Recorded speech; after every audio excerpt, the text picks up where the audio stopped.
Bonjour, David Alice, président Université de Rennes 1. Notre université est en Bretagne, compte 30 000 étudiants, 3 500 personnels, et nous avons, comme toutes les universités du monde, traversé cette crise planétaire, pandémique.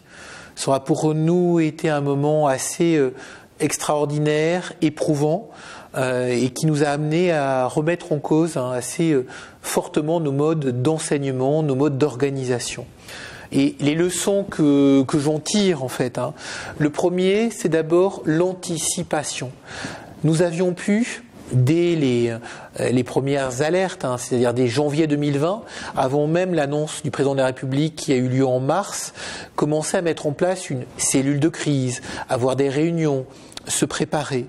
Et cette anticipation, lorsqu'il y a eu l'annonce qui a produit un phénomène un peu de sidération, vous vous en souvenez, eh bien, nous avions pu comme ça commencer d'ores et déjà à anticiper, et nous étions, dès le vendredi, puisque l'annonce a eu lieu le jeudi, nous étions aussi organisés en cellule de crise, et nous avons recommencé après.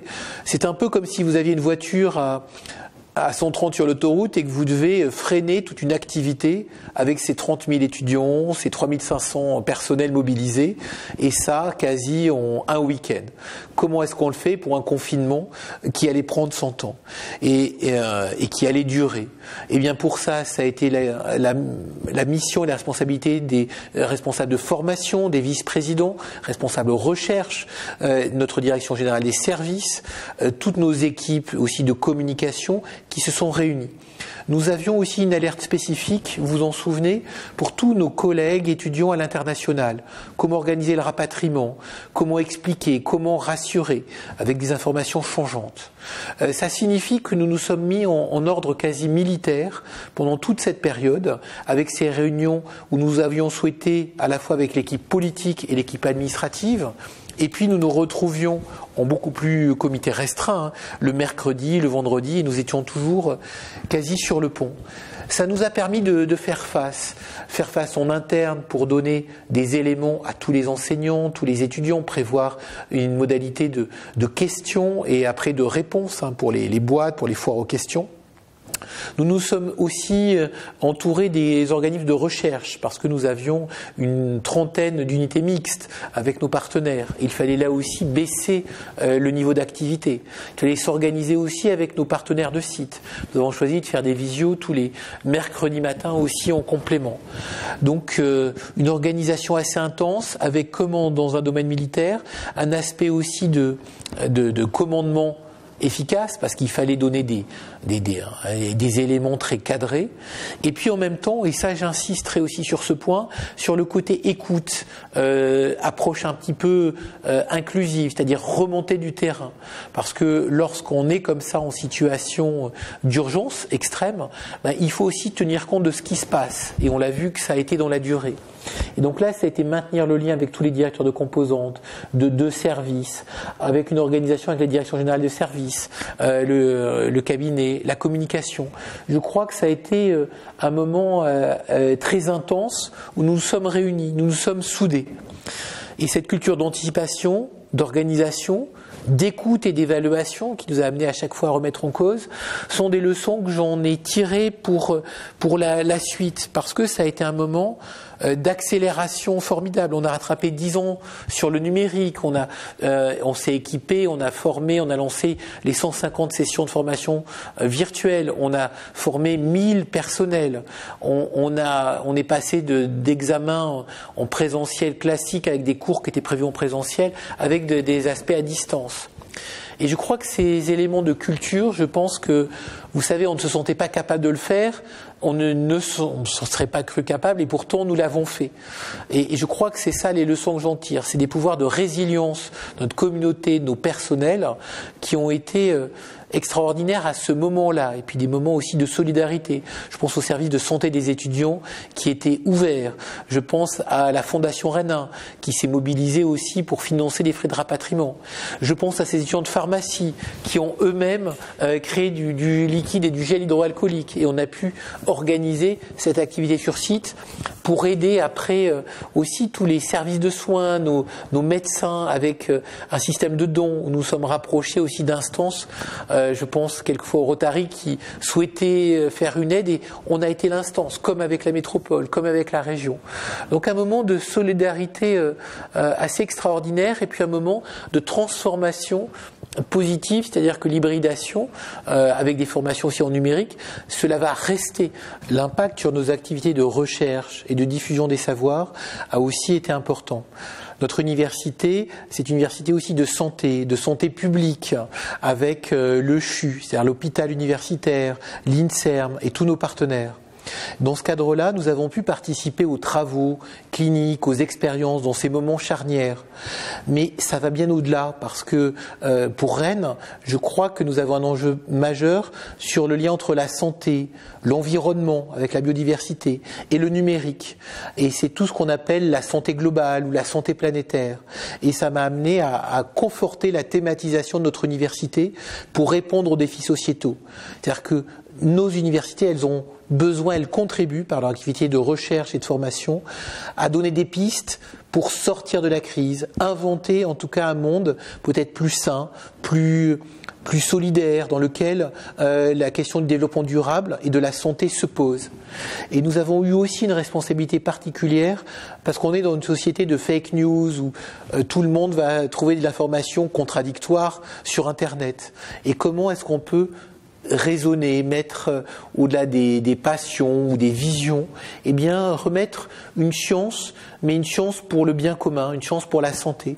Et ça a été toute l'action qu'ont eu des collègues. Nous avons même monté un comité sanitaire et scientifique de site pour éclairer. Et je crois que cette action, nous la continuerons avec l'espace des sciences, avec nos partenaires.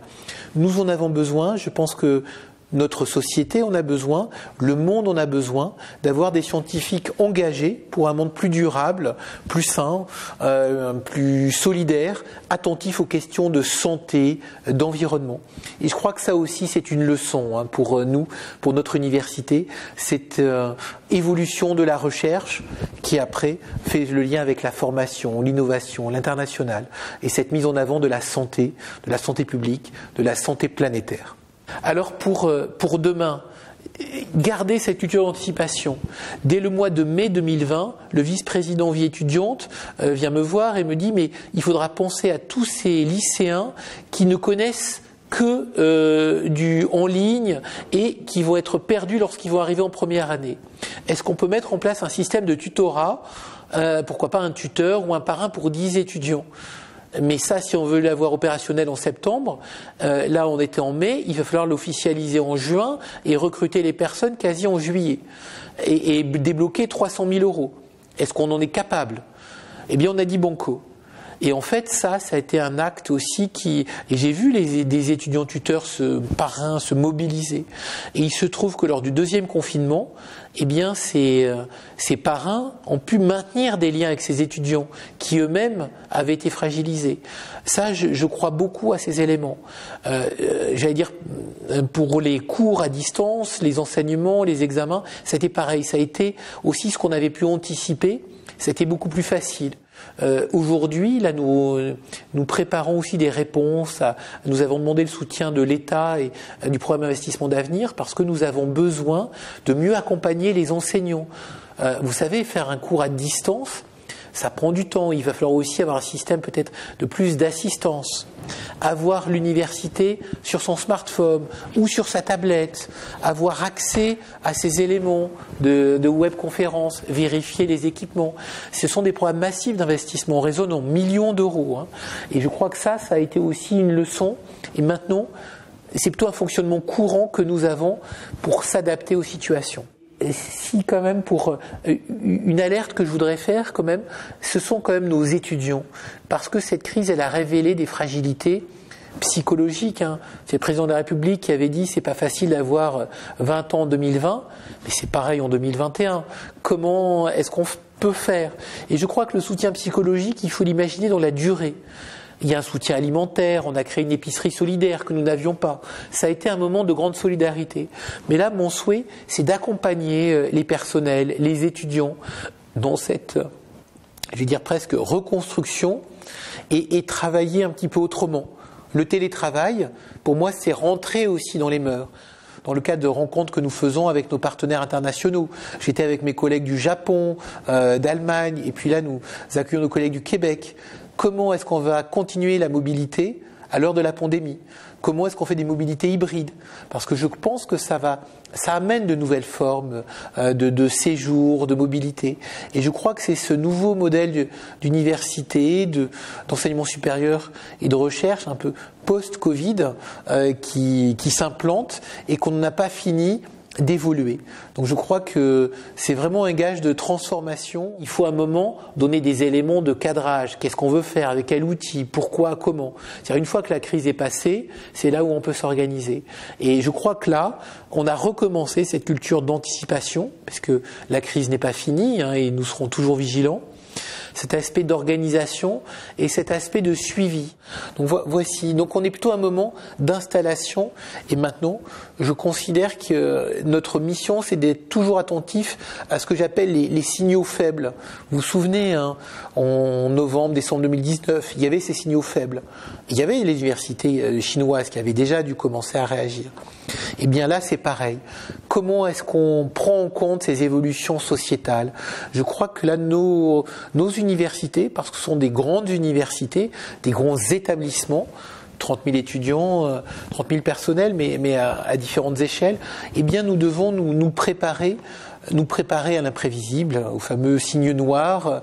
Et je crois que c'est cette culture, être capable d'assumer et d'anticiper qu'il y aura des crises et que dans certains cas, rien ne pourra se faire comme avant. Voilà, donc un moment d'épreuve, mais on sort de l'épreuve transformé et aussi enrichi, plus solidaire avec nos partenaires, et nous continuerons dans cette voie, à la fois de solidarité, d'évolution et de transformation. Je vous remercie.